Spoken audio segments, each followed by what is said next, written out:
আসসালামু আলাইকুম ওয়া রাহমাতুল্লাহি ওয়া বারাকাতুহু। কেমন আছেন সবাই? তো আল্লাহর কাছে দোয়া করছি সবাই ভালো সুস্থ থাকুন সব সময়ের জন্যই। তো আমি আপনাদের দোয়ায় ভালো আছি আলহামদুলিল্লাহ, আল্লাহর কাছে শুকরিয়া।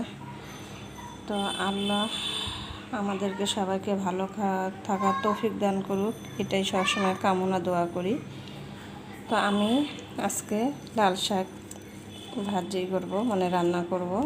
আমি কেটে ধুয়ে নিয়েছি।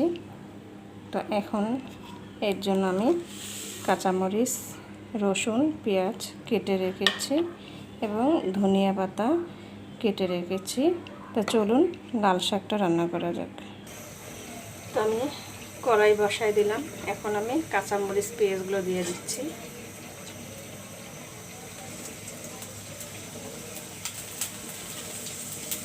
সরিষার তেল দিয়ে দিচ্ছি।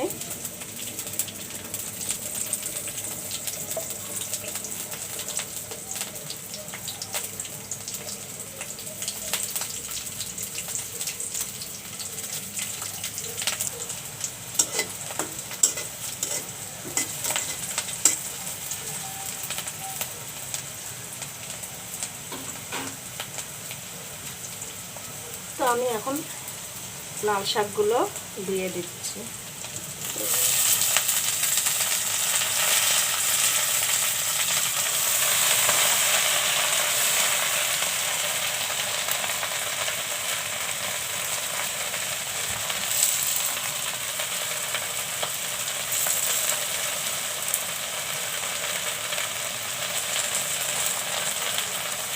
লবণ দিয়ে দিলাম পরিমাণ মতো। এখন আমি ঢেকে দিব।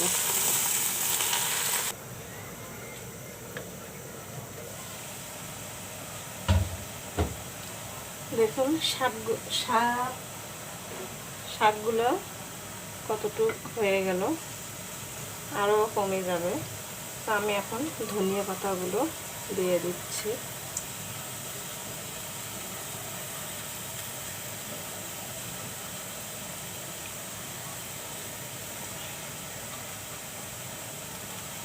এখন আমি আরেকটু ঢেকে দিব।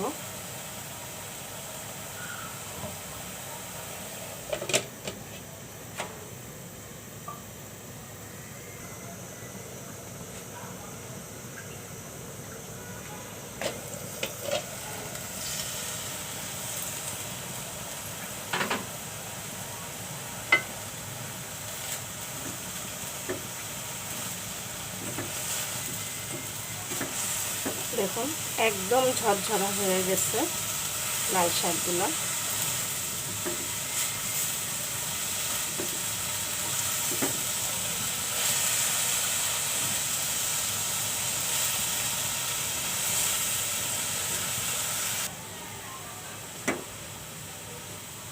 তো লাল শাক রান্নাটা হয়ে গেল, এখন আমি নামিয়ে নিব। লাল শাক রান্না হয়ে গেল। তো সবাই ভালো থাকুন ও সুস্থ থাকুন এই কামনা ও দোয়া করে রেখে দিচ্ছি। আসসালামু আলাইকুম ওয়া রাহমাতুল্লাহি ওয়া বারাকাতুহু।